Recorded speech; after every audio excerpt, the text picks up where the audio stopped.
All right, folks, it is Tuesday, October 29th, 2024. So, literally a week before the elections. So, we've got a week to go, and we've got a number of things going on in the world, and definitely dealing with that. But let's talk about some of the world events, and we'll see if some of our panelists come in as well. But the latest strike in Israel's siege on Gaza's north kills 93, including children. So, that is something that the Gaza Health Ministry says, and that is definitely something that is in the news as well. And North Korea and Russia send political shockwaves with Ukraine war moves, and North Korea's troops are in Russia. So North Korea's elite troops are in Russia to fight Ukraine. So that is something else that we're seeing as well. So definitely, this is something else that is going on in the world.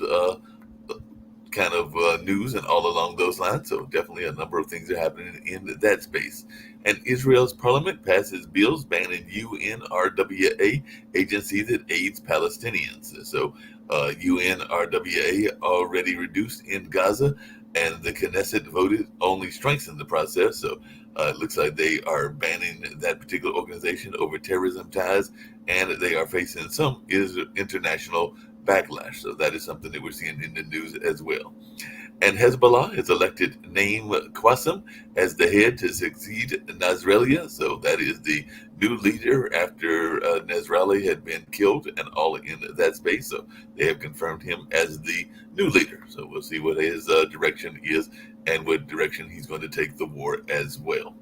And a Russia air attack killed 4 in Kharkiv, injured 6 in Kiev. So definitely that is something that will be discussed here as well as in other parts of our news, because I know I've got Sasha Stark coming later in his show every Tuesday and Friday is Russia, Ukraine, and China. So I'm sure he'll be discussing that as well. And a pro-Putin party wins a contested election as Georgia drifts further from the U.S. and Europe. So Georgia to run a partial recount amid claims of election fraud. So the Georgia president has called for a rally to save European future as thousands protest the disputed election. And CNN has banned a conservative commentator after a verbal attack on Mehdi Hassan. So CNN has banned Ryan Kardusky for telling Mehdi Hassan, I hope your beeper doesn't go off. So definitely that's something else that is going on. And the CNN has apologized for the pager comment by the conservative panelists. So that's something going on in the news as well. And Japan's Prime Minister Ishibe's elections disastrous election loss sends a shock to the U.S. So definitely potential kingmaker for Japan's Ishiba wants worker tax breaks. So Japan's ruling coalition rules no more. So we'll see how this all plays out in world politics as well. And definitely, it looks like with limited options, Zelensky is seeking a path forward for Ukraine. So he's got a new peace formula that he's looking at, and we'll see what that formula is. And I'm sure that maybe even others will have a conversation about that on Sasha's show. But it does look like there are still folks that are trying to find peace in that part of the world, but we'll see if that's even a possibility. An Iranian German prisoner, Jamshid Sharmad, who lives in the U.S., was executed in Iran. So definitely they abducted him during an international flight layover. So definitely they executed this German Iranian dissident after years in captivity. And the CIA director has floated a 28-day Gaza ceasefire and hostage deal in Doha. So definitely, the prime minister is not certain if Israel is not certain negotiations can progress as Mossad chief returns from the Qatar talks. So definitely a lot going on, including the former Philippine leader Rodrigo Duterte confirms the existence of a death squad. So Duterte's jarring testimony into drug killings in Philippines relieves a nightmare for many, and he confirmed the existence of death squads. And definitely that's something that is out there as well. And the Lost Maya city with temple pyramids and plazas has been discovered in Mexico. So laser technology has uncovered ancient Mayan city hidden in the Mexico jungle. So definitely that's something else that we're seeing in the news as well. And definitely, like I said, a lot's going on throughout the world, including the alarm call as world's trees slide toward extinction. So 1/3 of the world's trees face extinction risk, according to the report at the COP16. So 40% of tree species face extinction, according to the study, and that was released recently. So that could definitely be an interesting thing to do in terms of climate. And planet warming pollution is growing at the fastest rate in history, according to what some scientists are saying. So, world climate change goal at risk as action stalls. So, greenhouse gases surged to new highs in 2023 is what the UN Weather Agency warned, and that's something else that we're seeing in the news as well. So definitely that's something going on. And the leader of India and Spain launched India's private military aircraft plant. So Tata Airbus C295 facility in Vadodara is something that is going on, as well as India beefs up its defense production with Airbus plant in Gajatar. So that's something else that we're seeing in the news as well. And it looks like Shanghai police are cracking down on Halloween costumes and party goers. So the Chinese cops are declaring war on Halloween after citizens use costumes to mock CCB's failed policy. So that's something else going on in the world news. We might get to some U.S. news as well, but let's see who I've got in the place with me. Well, I've got my special guest, and I've also got Rick Rosner as well. So definitely a number of things going on in the news. And I've got an expert is doing a lot of work in the area of AI, and I know Rick's really much into that, as is some other folks as well. So I'm glad that you were able to make it. And let me just talk about a couple of things that are taking place in the news as Trump calls Harris a fascist, says he is the opposite of a Nazi, and he claims he is. He said that as there's anger continuing over the Puerto Rican comments that were done in his Madison Square Garden rally. And Obama slams a pro-Trump man at a Philadelphia rally, and Springsteen warns GOP nominee is an American tyrant. So that's something else that we're seeing as well.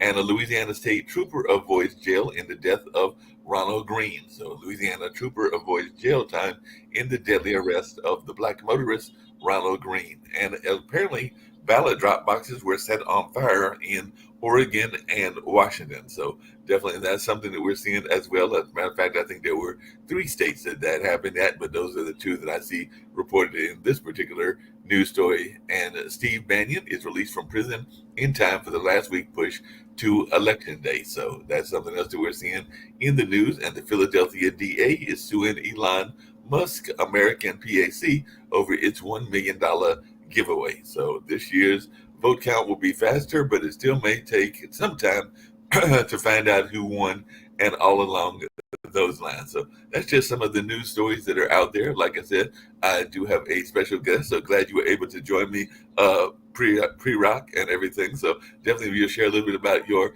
company and what you've got going on. I know you've got a lot of things that are taking place in the space of AI and all along those lines. So if you want to share a little bit about what you've going on, and then we've got some questions as well. But if you want to share a little bit about your company, it would be greatly appreciated. Sure. Thank you so much, Mark, first of all, for having me on your amazing show. I was really looking forward to jump on and have an amazing conversation with you. I just want to give you a quick heads up. We have a Diwali festival coming up, and people are going to bust a lot of firecrackers. So, pardon me for any background noises that might come from my end. You'll have to bear with post production work. So, yeah, myself, Prerak Mehta. I'm from Mumbai, India, and I run Net Mafia, which is an SEO marketing agency. And I founded my company last November. And prior to that, I used to teach on platforms like Udemy and Skillshare. I have about 7 courses published so far, and over 35,000 students have enrolled in my courses so far. Most of them have positive things to say about it. So this has been, my journey so far. Yeah, and it sounds like some fascinating work that you're doing. How did you get into this field of AI and all along those lines? Because I know a lot of our guests would be wondering that. So a lot of people are even wondering how you're using AI for improving the local SEO and everything like that. So if you can share a little bit about that, I'm sure it'd be greatly appreciated. Sure, I'd love to. I have a bit longer story, if you may allow to share, Yeah. because I just didn't, I just didn't, my story starts way back in 2020 when I was 18 years old. The COVID pandemic had just hit worldwide, and India, where I live, there was a nationwide lockdown. So, the times were challenging back then, but I immediately saw it as a blessing in disguise. I knew that this is a really rare opportunity for me to rise and shine. And while I was pursuing my engineering, I knew I needed to develop new skills to secure a better future for myself. So I turned towards online learning and I enrolled in my very first Udemy course on Android Oreo development by Rob Percival. Now, Rob is an amazing instructor, no doubt in that. But as soon as I was enrolled in that course, I knew that whatever was being taught in that course was way out of my depth because I didn't have a strong foundation in Java. So it was a big leap for me, and I struggled a lot to absorb that content. And that's when I realized that this isn't just me who is trying to upskill himself. There are a lot of people like me who's leaning towards online learning, and that's when I realized that there is a massive demand for online learning. And even today at Udemy there is a top navigation bar, and right besides the uh, my learning tab there is an option to teach. So that got me thinking that is that so easy to start teaching on Udemy? Because I had that perception that only university level professors can teach on these platforms. So I started researching and found out that teaching on Udemy wasn't as complicated as I thought. There were no massive barriers, so I began asking myself that what skills do I have that I can passionately teach about? And the only answer that came to my mind was C++, because that was one of the subjects taught in my college curriculum. So I decided to build a course on C++, and for the next 8 or 9 months or so, I spent how to edit my videos, screen record it, how to market my course, all while creating my C++ course. And after that, things started to snowball pretty quickly, I would say, because I then published courses on web development, Java, Figma, WordPress. Most recently, I published a course on AI and local SEO. So, again, coming back to your question, how did I transition to AI and into entrepreneurship? During my final year in college, I decided to, take a leap into entrepreneurship and founded my company because the last semester is pretty much the stage where most of the students decide whether they want to get a job or if they want to pursue master's education from India or from else. So I decided that okay, I want to start my own business and I want to actually help companies scale their online presence. And my decision wasn't something which happened on a whim. It took me a lot of time and patience to understand and do a complete SWOT analysis. And obviously, my parents were there to support my decision and help me, take this decision that okay, go ahead, take this risk and figure it out. If you can do it, that's pretty good. If you can't, then always you can lean towards getting a job or pursuing your further education. So in my last As semester. a young man, just really quick and everything, I was wondering because there was just a recent article here in Durham, North Carolina, where I'm at in the United States, talking about the amount of people and the significant amount of people. I think that Durham, where I'm at, is one of the top three cities, along with Charlotte and Raleigh as well. That a number of people are doing remote work. It's becoming the wave of the future and everything. So I was just wondering, is that what you're seeing in India? And do you think that we're getting away from people going into an office to go to work? Because, like I said, it was a study that I think said as much as 40 to 50% of people are actually working from home, sometimes full time and sometimes doing as a part time. But I just wanted your take on remote work and whether that is the wave of the future. Yeah, sure. It is actually better to have remote work as long as your work doesn't demand people to collaborate in person and work on the project. So, COVID actually has set up an example that, okay, you can now work completely remotely and do pretty much anything that you would want to do. So, although I wouldn't say that most all of the businesses have started applying, remote work, most of the offices and most of the companies are still on the hybrid model where they expect their employees and teammates to join office at least 2 to 3 days a week. But as a Gen Z person, we prefer the remote because it cuts down the commute time. It also saves up a lot of energy for us to focus more on work, and it pretty much allows us to live a very balanced life. So as long as you're not in the manufacturing sector where you are supposed to show up to your factory and work on the products. You are not really forced to work in the office and in person. In my particular industry, there's pretty much flexibility to work completely remote and online.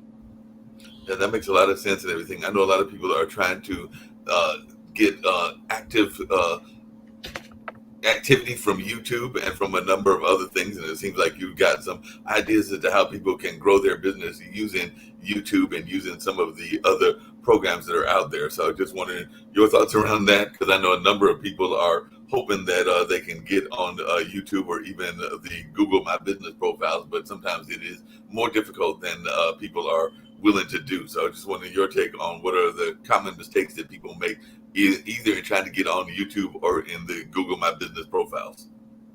So I would say that many businesses have their DMB profiles, but they don't optimize it completely, and which favors to their SEO performance. So I have an entire 21-page SEO SOP document that I've created, which I would love to share it with your audience. It's completely free of cost. They can get on hands on it, and it's like a full-blown guide over optimizing their GMB profile, getting started with SEO, and gets at least some form of traffic back to their site, so that they get leads on a consistent basis. So I would say that when it comes to GMB profiles, just make sure that you have added your office address, you have selected the proper categories, you have listed out all the services and products that you sell. You post the GMB post. There is an option to post I would say an infographic form of content, just like how you would post on Twitter and Facebook. So businesses don't businesses don't actually use that option and post content over there, and they're missing out on a lot of good stuff. And in terms of YouTube, I would say, just build out your personal brand.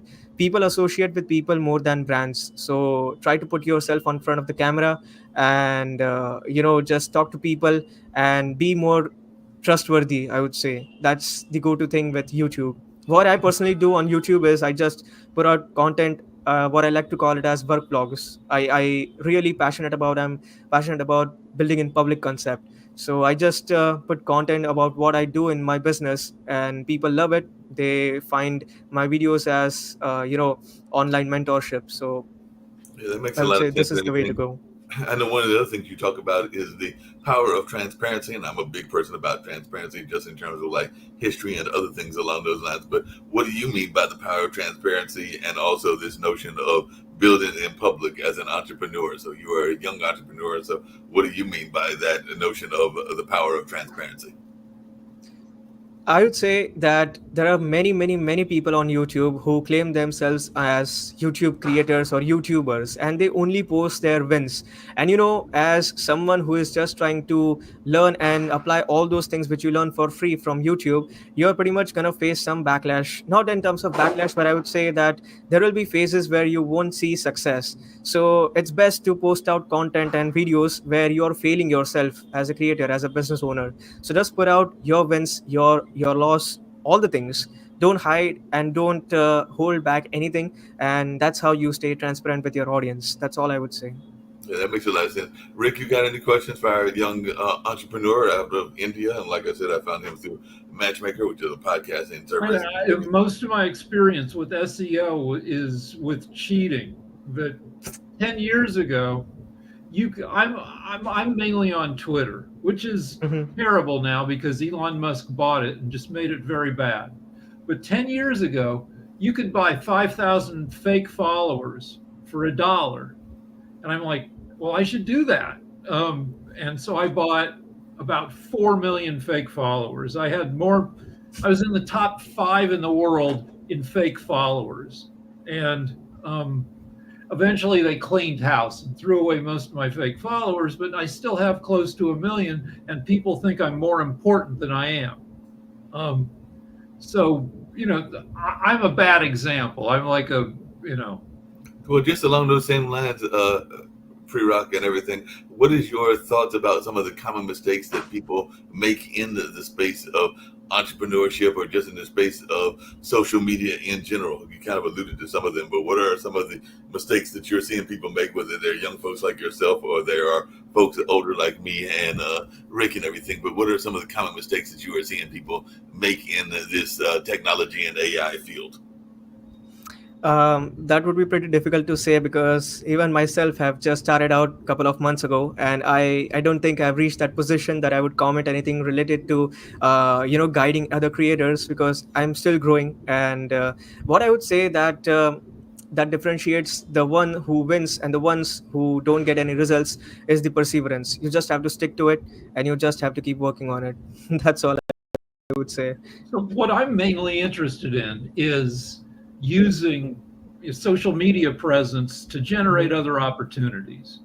Like I've been working on a book forever, and I kept trying to increase my presence so that somebody would notice and offer me a book deal or a TV deal. I've been close to TV deals a few times. My wife says, "You're an idiot. None of this leads to anything."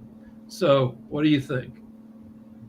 So I would just like to confirm your question. Your question is regarding that your social. What's my take on social media marketing and on SEO? Is that correct? Well, that it leads to like my wife's like none of the BS you're doing, none of the because we have a show on YouTube now, we have a show on Pod TV, and they don't let me go on Instagram because my family because they don't want to be embarrassed because I'll put up stupid pictures that will they know I'll and but what is your view of like is it possible to generate enough social media presence that it gets you noticed in other media, traditional media, publishing, TV, for instance? Of course, there must be some way. I personally don't have any, experience with getting in touch with the publishers from the media, specifically TV or the books publishing house. But what I'd say for sure is that internet as whole, if you look at internet, it's more like a spider web. One thing is connected to the another, and the another is connected to the third thing. And if you interconnect all those dots, it forms like a spider web. So if you post content on let's say Instagram, and if you post content on Pod TV, if you post content on YouTube, all of these things needs to be repurposed on different platforms, and because audience are going to be different on each and every platforms, right? So if you're trying to sell a product or if you're trying to sell a service, at one point definitely you're going to get leads through these channels, because what people are trying to see if you're trustworthy. And I've personally got a client for my own business through appearing on podcasts and delivering content. And as a creator first who has published courses on Udemy and Skillshare, it helped me channel and divert those audiences back to my YouTube channel and on my Instagram, and vice versa, from YouTube to back my Udemy courses. So that's what I would say. Yeah, that makes a lot of sense and everything. So Just really quick, just really quickly, I'm gonna bring in Sasha as well because he's a big fan of Nvidia and all of that in terms of stocks and everything. But one of the things that I know that you've been studying is the impact of AI and how AI is changing this SEO landscape. So I just wanted your perspective on that and everything. But before you answer that, I have a related question, which is everything you said, building the spider web, that's a huge amount of work. So Yeah, it is. connected to Mark, how can AI make it less work?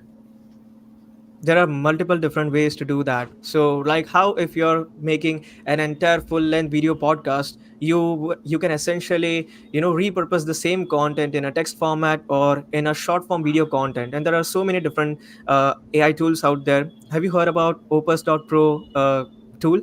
It basically clips down your entire full form podcast into shorts or reels, and you can pretty much it gives you the description as well, the title as well, it gives you animated captions as well, and it pretty much makes it engaging reel, I would say, which grabs the user attention, I would say.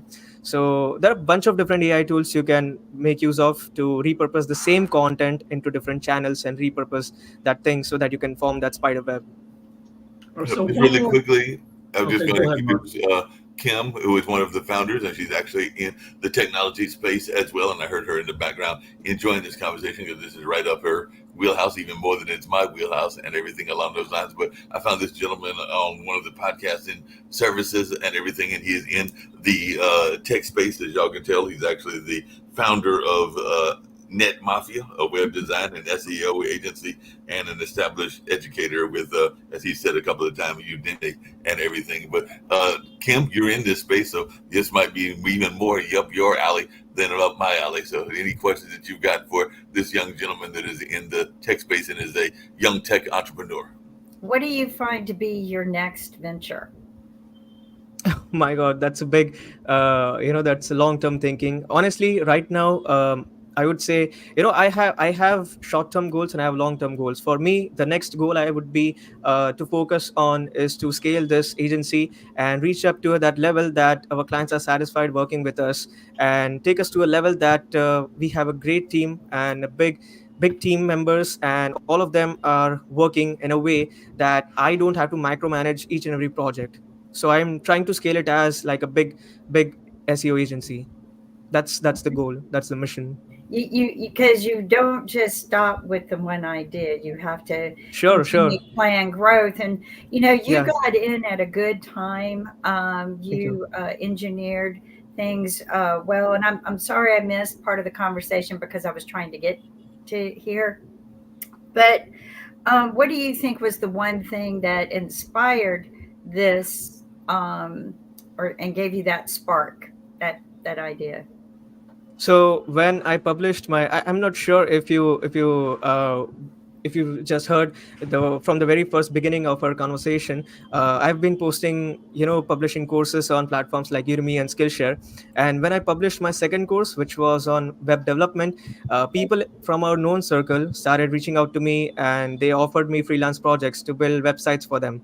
And I personally believe that, when I was building out these websites for them, I think that websites are more than a digital business card. It's more like a sales machine. And in order to run this and fuel up the sales machine, you either can fuel up with SEO, with organic traffic, or through paid ads. And because it's essentially a way for businesses to get leads for their business. So that was the idea to shift to marketing, and specifically SEO marketing. And then later on, as part of my college curriculum, I also had to do 6 months of corporate internships, and over there I was thrown into each and every fields: software development, testing, SEO, project management. And that gave me idea and confidence that, okay, this is something that I truly love, and I'd love to steer my career in. Yeah, that makes sense. Well, that was wonderful. I want to share something with you.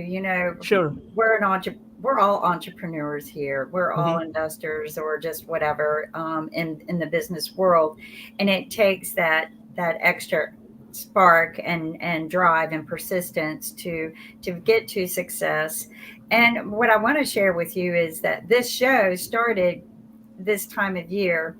The Okay. network, probably not so much, but Nick and I, before we started this network, probably about this time of year is when we really started to run together and make things happen. And each time the idea just kept growing and expanding from a TV show to a network. So you see where I'm kind of growing with you here with these ideas. But this time of year, probably this day, around this day, near the election many years ago, the last election, with Steve Rao, I conceived this idea for World Edition. And then it kind of continued growing and expanding, and other people started coming on the show. But we actually officially we got the idea going and growing about this time of year, just before the election. And then I think it was Thanksgiving Day that we actually officially kicked off World Edition. So you're with people who think like you. You know, don't, Yeah. don't be afraid to keep going. Go Well, ahead, so Rick. Kim, you pointed out we're in the middle of a horrible election that's been going on for 2 years, and there's AI exhaustion. And so the deal is like, people when AI images first started, people were amazed, but now people have Hmm. seen enough of them, and there are a bunch of them associated with the election where people who like Trump will put up pictures, AI generated pictures of Trump saving little animals from floodwaters, and Trump being a muscle man. And people are, now people are hip to AI images, and to some extent words generated by AI, and now there's exhaustion. It's like people are like, yeah, I've seen that before. I know what it is. It's kind of bogus, like we know it's fakey. So how do you stand out and differentiate yourself from everybody else doing the same thing with AI? So the question he was asking, and it's kind of along the lines of what I was going to ask Priyak and everything, is what are your tips for how to use AI for improving local SEO, and how do you avoid some of these fake AI? Because there's a number of fake AI out there as well. So how do you avoid those kind of things even when you're creating? So he might be frozen. Are you frozen? He's frozen. Yeah. So we should talk to Sasha, because Sasha is interested in the investment side of AI. And Sasha? Yeah, thank you. I think that majority of people, obviously, they cannot participate directly in AI and its development for obvious reasons.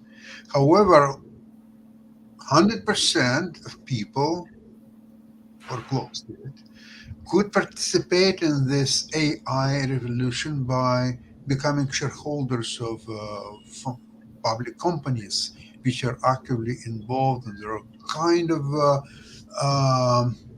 magnitude of the companies which one way or another participating in AI revolutions. And just name a few, it would be probably NVIDIA as the engine of the growth of these platforms. Many other companies like AMD, like Google, Microsoft, even former Facebook, which is now Meta. They're all one way or another, directly or indirectly, they're all involved in it. Their shares are doing quite well on the stock market. So this is beauty, is that people who for some various reasons cannot directly take part of the development of AI, they can at least buy shares of the public companies which are doing very well, and at least this way participate and get some kind of advantages. So, but before you froze, we were asking you a question, which is basically, in a world where everybody's using AI, making pictures, using it to generate copy, how do you stand out now that everybody's seen enough AI that they know what it is, and maybe they're a little suspicious of it or tired of it? Right. So that, I hope the question was for me, right? Yes. It was. So what I would say in terms of SEO, yeah, I completely agree that with AI, people can generate a lot of content, and it can pretty much be, like a fog. There's so much information out there that can be AI generated, and how do you stand out? And that's something which most of the people question. So what I'd suggest and say is that even search engines like Google and Bing, what they support and what they promote the content is something which is backed by EEAT formula. So EEAT formula stands for your experience. Okay. E for experience, E for your, I would say, there's engagement, and there is, your authority and trustworthiness. So again, so experience, where if you are backing up your data and your answer with form of your story, personal story, that is something which is coming from experience. If you are coming up with proper tutorial, that is an expertise. If you are been in that industry for, let's say, 5 years, 10 years, then that's something which is backed by your expertise. Then we have authoritativeness, so which is something that, okay, if this person is citing something related to this topic, how authoritative this person in this niche, and how trustworthy this person is. So if you build content in such a way that it satisfies all the four EEAT concepts, then I think your content can pretty much stands out. Again, AI is not something that can pretty much 100% delegate your task. It is there to delegate your 40 to 50% of your task. So what you're saying is be authentic, be knowledgeable, find your area of expertise, and if you do that, you'll have a niche in the market. Hey, Exactly, Rock, just really exactly. quickly, we got two other individuals on. Shaquille is from Australia, and he's done some hedge fund investing in the past. And of course, Jacoby is a gaming person, is working on creating a gaming business here in the Durham area and all along those lines. And he's done a number of other things as well. But they may have some questions for you. But the question I was going to ask you is, what tips would you give for small businesses to create their online visibility without breaking the bank? Because I know a lot of people that would love to have great online visibility, but they have a limited budget. So what advice would you give them if they've got a limited budget? Sure. So I would say if they want to get traffic through organic ways, which is SEO, the first step is to do a proper keyword research. So in my SOP guide, I break it down everything how you can use Gemini and free AI tools to come up with keyword strategy and build out a topical cluster. And based on that, you can build out content and post on your website on a consistent basis. And then you reach out for other sources for backlinks, and then you slowly and steadily over the course of maybe few months, like 6 to 9 months, your website and your website will start getting some traction, and you'll get traffic, and eventually you might get few leads out of it. It makes a lot of sense. Anything, Jacoby, and Shaquille, y'all got any questions and everything? Like I said, we might get into some of the other news items as well, and then of course, including the election. And if Pre-Rock wants to stick around, he can. But any questions that folks had for this lovely entrepreneur and coach, because I know all of you, including you, Jacoby, are in the entrepreneur space and everything, or any advice that you have for this young entrepreneur who's in his early 20s, if I'm remembering correctly.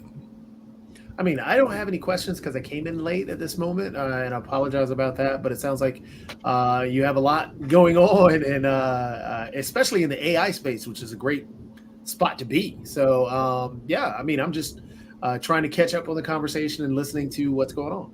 So I have a question for Jacoby, which relates to what we've been talking about. We all know that like cute animals sell on the internet, and hourglass girls, women who throw a filter on themselves, make it look like they've got boobs the size of basketballs and a waist that's this big and then a giant booty. So what else sells in this space? What if, because I don't have any of that.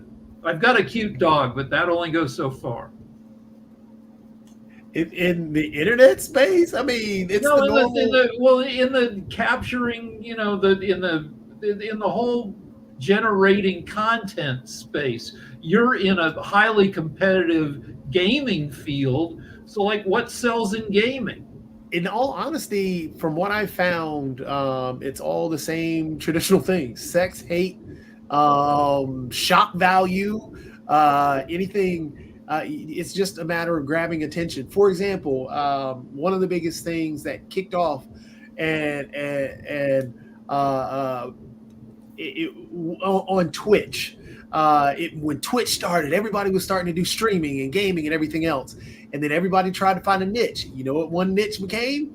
The hot tub. So people started doing the hot tub thing, and that was a huge thing that took off. You had people stripping in the hot tub. There's actually a whole Twitch brand, well, not really part of Twitch, but it's a whole separate streaming thing that has gotten in trouble because Drake actually was going after an underage girl that was actually streaming on that content. But yeah, I mean, it's truthfully the same. It's wide open and everything. But just really quickly, and this is for Pre-Rock and everything, what advice would you give for leveraging content creation and YouTube to grow your business? Because one thing that I'm sometimes fascinated by is, well, one, AI is super smart, because if you start looking at things, and that's what's going to come out on your own feed and everything. Like I know my Instagram feed, to kind of Rick's point, because I click on certain models and I click on certain animals, because I'm a animal lover, and a lot of times that's what the feed is made of. There's a lot of models, a lot of cats and dogs and things of that nature, maybe a couple of cute otters and everything. But one thing that I saw recently was a video that got a lot of traction, which was just showing the cat-like reflexes that cats have, and cats are very quick. So it's literally a cat smacking down a snake, and I mean literally smacking down the snake, because apparently their reflexes are faster than snakes and everything. So what kind of things would you suggest to people to get traction on their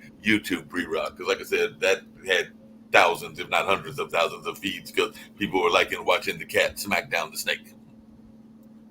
As you mentioned, like cat smacking down something, that video getting a lot of traction, I don't think it makes sense to monetize that kind of audience, because those are the people who are just there for entertainment purposes, so in terms of getting traction and getting views on your videos is something, you focus on the virality factor. And if you go viral, the content is going to be, not long term or relevant in future. It's something which is happening right now, which people think interesting, and probably only and only because they find it amusing. So you have to decide that what's the purpose behind building an online presence, whether it's through YouTube, whether it's through social media, or whether it's through your SEO marketing campaign. I, as a business owner, look at it each and every platforms as a way to build a business and get more revenue back to your business. So as long as you're posting content that makes sense and it's actually getting in front of the eyes of your potential prospects or your clients or your customers, I think you have to focus on that, because there are a bunch of different crappy things out there on the internet which is going to get millions and millions of views, but you can't monetize that audience, right? These are the degenerate people, to be quite frank and honest. These are the people who are not going to buy something from you. I mean, I'm not trying to defame or trying to talk down on anybody, but people who are going to waste their time looking at memes and stuff, they are not going to buy any products or services from you as long as you are selling some kind of products or service related to that. So just for an example, if you are selling t-shirts and with the graphic prints on it which is based on memes and trending things, then your t-shirts might sell. But if you're trying to sell healthcare services, but your videos are focusing on, as you mentioned, like animal videos, what makes you think that people are going to show up to your clinic? All right, so I have a question for Shaq. Where you travel the world, you meet with leaders in all fields, and we were talking to ChatGPT last night, asking what are some obvious things that are going to happen with AI in the next 5 years, and ChatGPT said, well, everybody will be using it, which in my mind means AI is basically fancy autofill. So how is the world going to be transformed, both in smart ways and stupid ways, by AI in the next, 5-10 years? I think, well, first of all, welcome to our guest for being on the show, and I'm very pleased to see a young man from India being an entrepreneur. So I hope you get all the success that you're working for. Thank you. Rick, I think that the major concern I'm hearing from political leaders, and actually to some degree from business people, is that AI will cause a displacement of workers. Now, I think whenever we have a technological leap forward, that sort of stuff happens. We don't have the print anymore, the printing presses anymore, for example, and so those people lost their jobs. So I think there is some concern about that. And some countries will benefit. Countries that have got a highly educated young population, such as India, and many other countries for that matter, will have the opportunity to be able to perform work that used to be performed locally. So you go and see your accountant. Instead of your accountant doing all the paperwork, your accountant spends all their time actually just trying to bring people in, so they've got a client base, and they get all of that work done somewhere else where it's a bit cheaper for them to get it done. I think that the fear will be overcome by other drivers in productivity. And in my view, what the world is trying to work out is how to use AI to enhance our lives. I don't think we're heading towards the sort of technological dystopia that many people on the right are concerned about, that nobody's going to have work because we've all been replaced by computers. I don't think that's going to be the case. But I do think that if we use it the right way, it will give us the opportunity to become more productive and to explore things that we otherwise wouldn't have.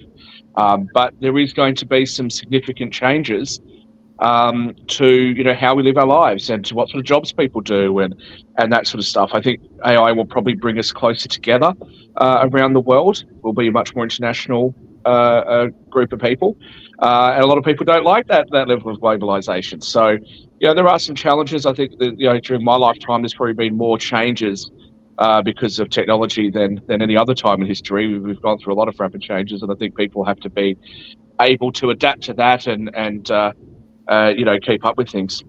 Hey, Pre-Rock, just really quickly along those same lines, because both Sasha, I guess as well, Jacoby's looking for investors, but definitely Sasha and Shaquille have invested in the past in other companies. So how are you doing in terms of finding investors for your company, and how have you been doing in terms of getting investors for your company, or is that something that you are still looking for as well, or are you already fully funded? Well, I run, it's a service-based company model. So I'm completely bootstrapped, and I'm honestly not looking for any form of investment because I'm not trying to build any product and burning my cash flow and expecting revenue and profitability, reach the profitability stage in the future. As soon as we get clients, we are profitable. So we are completely bootstrapped. That's the answer to your question. Appreciate that and everything. Rick? Yeah, I got to say that for 100 years, people have been predicting that automation and technology will lead to, a severe reduction in human work and human jobs. And it seems like it's going to happen now, but every other time it hasn't happened. It's generally created more jobs, though, as Exactly. Shaq says, they're different jobs. And they're different jobs and everything. I think the predominant issue that people struggle with, if you go back to someone like Henry George. Sorry, Jacoby, if you wanted to say something, I'll give you my time. I mean, you can go ahead. I will go after. If you go back to someone like Henry George, he said something along the lines of the greatest mystery of our time is the subject of progress and poverty. So we've had so much technological advancement. At the moment, we see that a lot of the mass-produced and ultra-processed foods are coming from factories that employ largely robotic processes. Cotton fields, leave alone the issue of slavery, cotton fields are not picked by human beings anymore. They use machines to do it. Oranges aren't taken off the trees by fruit pickers. They use machines to do it. So, what we saw is in the largely agrarian or agricultural society that the United States was, now there's a relatively small percentage of the population that is actually involved in farmland, but they've moved on to other things. So I think we're going to see the same sort of thing here. It's just, what does that look like? And the world sort of has gone past me a little bit. Jacoby and yourself, I think, Rick, and definitely the young man on the screen with us, are more willing to embrace things like cryptocurrencies and technology, where I sit there and I don't know what I'm doing, leave me alone, what's happening, to my own detriment. And that's what I think people need to do. They need to keep up with all of the new technology and the new things that are happening. I'm a huge crypto investor. I bought $100 worth of Bitcoin, and so far I've made $9. So I had a friend of mine that was looking at the Polymarket odds on the Trump election, the Trump-Harris election. And on the Trump election, Polymarket's priced him, if I decimalize the price, have priced him at just under $1.50. And I said to my friend, that sounds a little low, doesn't it? $1.50. That just seems to be a little bit low, which means that I think his odds are a little bit too high. And when you look at the international betting markets like Betfair, you see that he's up at the sort of $1.60, $1.65 range. I said, what's happening? Am I missing something? Unbeknownst to me, my friend rang me this morning, and he's put $1 million down on Trump on Betfair and laid it on Polymarket. So I asked him why, and he said, because I'm going to make 9% in 8 days. So if I had a little bit more sense, maybe that's something that I should have done. But that's the sort of thing that you can do. You can look for some of those opportunities that other people aren't going to see. Of course, I don't do it because I'm just stuck in my ways. I love what I'm doing with options and futures and interest rate derivatives, and so I just stick to that. But yeah, if you don't embrace technology, you miss out. So I got to say, though, I think that one of the things that this election has shown is that the prediction business is super rickety, and that I don't think there are any really reliable ways to see which way the election is going to go right now. Hey, Pre-Rock, just really quickly along those same lines and everything, I was because Sasha has had a couple of guests that have been, well, not guests, but people on his investment show, which is his Wednesday show. Some that are lukewarm to decentralization and crypto. A lot that are very much against crypto. I don't think I'm putting words in his mouth because he said that several times and everything. But I just wondered, what is your take as a young man on crypto and this notion of decentralization? To be honest, I don't have any opinion because my parents take care of my money, and I'm still learning all these things. I don't have any grasp over all of these things because I genuinely believe that investing crypto and all, this is secondary. Once you have money, you start looking at investing. If you don't have money, don't learn about all these things. Learn how to make money, learn how to earn money, then you learn about investing. So I've gone past the first stage, and now I'll definitely learn more about crypto investing and all those things. What I just know about investing is systematic investment plan, and just keep on investing monthly basis, like an installment kind of thing. And investing should be a long term strategy. That's all my take on you know Here, how old are you again? 22. Okay, so here's a little tip. Susie Orman and a lot of the financial experts swear by it.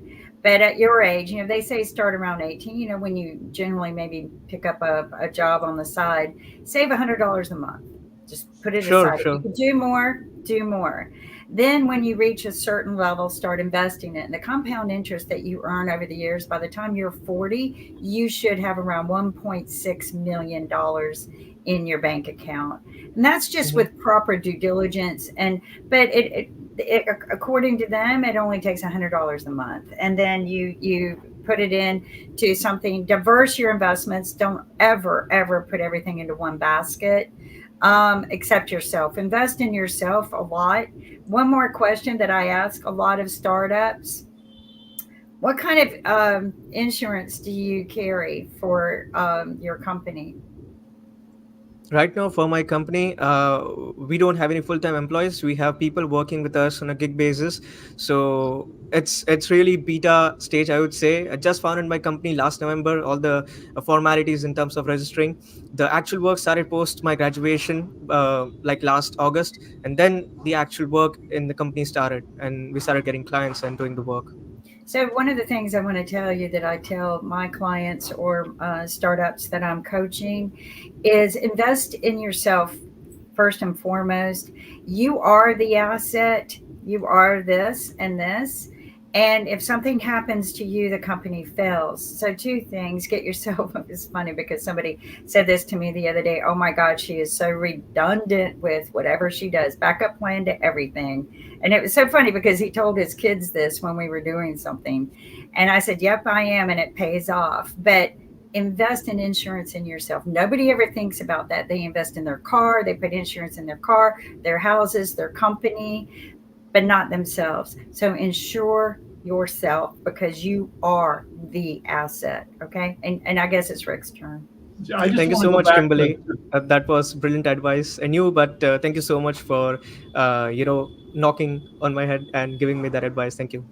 They All right, just I think just want to go back to the betting markets for the election and the polls and so I saw a crazy statistic yesterday that 1/3 of all the donations to Trump this cycle have come from billionaires, and of course. 6% of Harris's contributions have come from billionaires. Billionaires have given Trump $500 million.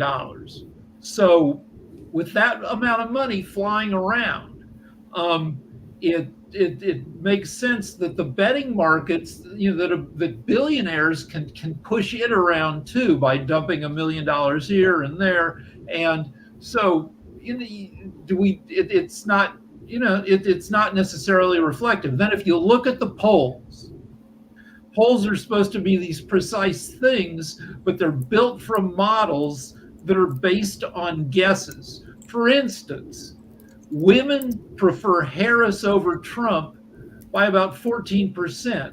Men prefer Trump over Harris by about 16%, which is a huge difference. So you have to model what percent of voters are going to be women.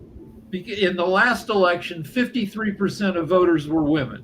This time around, it looks like it might be a little higher, but if you look in detail at what the pollsters have, they have the percent of women anywhere from 51% to 54%, and that's just a guess on their part, and that makes a huge difference. Just make a Same huge for- difference. Just really quickly, Rick, along those same lines, and this is for everybody, and we only got a few Can more. you leave me time to respond after Hold on a Jacoby, second. please? Huh?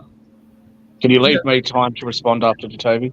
Yeah, definitely. I was just going to say, just quickly, and I don't know whether Toby will add his answer to this. How concerned should we be about these 3 states that have got ballots that have apparently been destroyed? Because I mentioned it was Utah, Washington, and it was one other state. I forgot the other state, but if I this can give you in one state they had a fire suppression system in the drop box. They only lost 3 ballots. Okay. In another state they lost a few hundred, and they've put out like on the news saying if you dropped off your ballot after 11 p.m. at this box, then contact us because your ballot probably got destroyed. A few hundred were lost there. I was just gonna say just a quick couple of things to touch on that. Those states, I think, are locked up with where they're going to land presidentially. However, the more contentious part is in Congress. That's where the tough election is around those tough parts.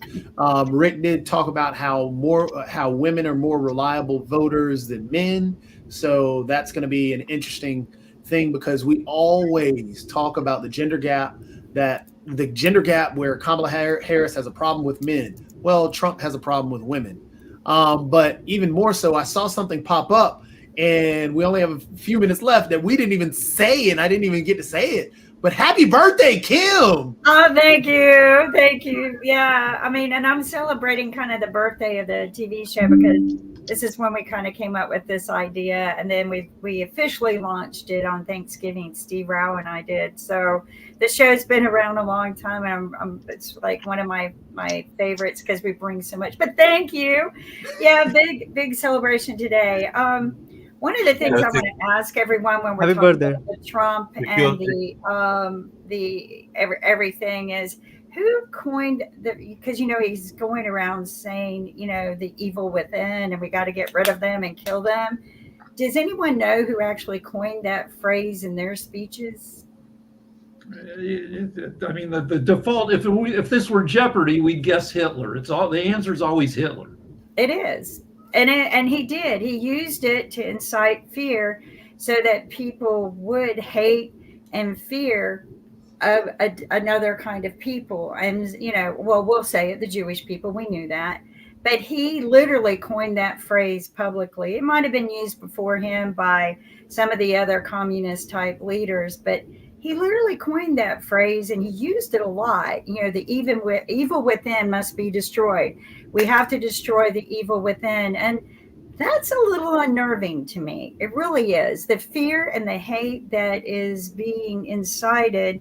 And, January 6th, I just have to ask anyone, does anyone actually think that was a day of love like they're spreading around? No, but we got to give Shaq time. We got 90 Oh, seconds. that's right. Sorry. But thank you for the birthday wishes. Shaquille? Happy birthday. Thank you. Happy birthday, Kim. Thanks. Rick, Yeah. I think the polls, the polls and the betting markets and all of that can't possibly be as badly off as what you think for no reason. And I don't think that it's just because billionaires are manipulating the process. Does Trump have a problem with women voters? Yeah, he does, but Republicans generally do. There's nothing new about that. Just a moment. We have to look and see at what we've seen in previous elections and see where there's an issue now. 2016 was obviously a complete outlier when it came to the betting markets and the polls. But in 2016, you also had some other issues. I mean, James Comey dropped that the issue about Hillary Clinton's emails like a couple of days before the 11 election. days. Yeah, it was. Yeah. So plus you had what's his name, Anthony Weiner, and there was a lot of stuff that sort of conspired against Hillary Clinton that she may have actually won without had that stuff not have happened. So I feel like the momentum is clearly on Donald Trump's side.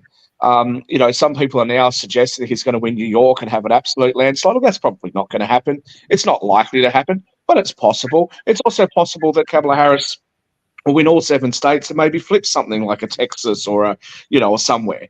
But I think that the momentum is on Donald Trump's side, and I think the Democrats have to come back to the drawing board a little bit and say, okay, what is it that we've done wrong in this election? How do we fix it for the next 4 years? And Republicans also can't be very complacent if Trump wins. They have to work out what they want to do so that they can come back in 2028 stronger and not quite as divisive as what they are now.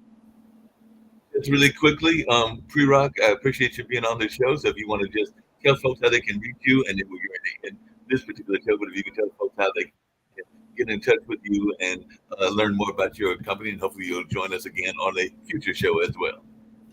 Thank you so much, Mark, for having me on your amazing show. This was a really unique podcast. Do you It have a was website wonderful. that we can flash up on the screen? Do you have a Sure, website that sure. you can give us?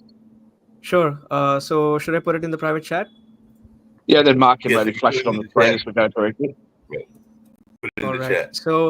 So people, anyone trying to outsource their SEO marketing work, they can reach out to me on netmafia.co.in. And if they'd like to search me up on YouTube or Instagram or LinkedIn, they can just type my name, Prerak Mehta, followed by my company name, NetMafia, and they'd definitely find my profiles over there. Thank you so much, Mark. It was a really pleasure being on your show. I had a Well, like wonderful I said, chat it's with definitely all of you. Kim started the show and everybody, but I definitely appreciate you being on and sharing. I'm actually going to put your banner out so that folks can see that and all along those lines. Like I said, folks are doing the other show right now and everything, but I definitely appreciate you being on. But definitely let me give folks a way to reach you and all along those lines. But there is the website, so hopefully folks can check out that website and learn more about your company and everything. But Shaquille, appreciate you being on as well as everybody else. And we're going to get on out of here, and I'll see y'all on tomorrow, and well, actually later today, because we have World Politics later today. So I'll see you later on. But definitely great show, and look forward to more conversations. And hopefully you'll make a return trip, Mr. Pre-Rock and everything. So I'm glad to have you on. Thank you so much. Thank you.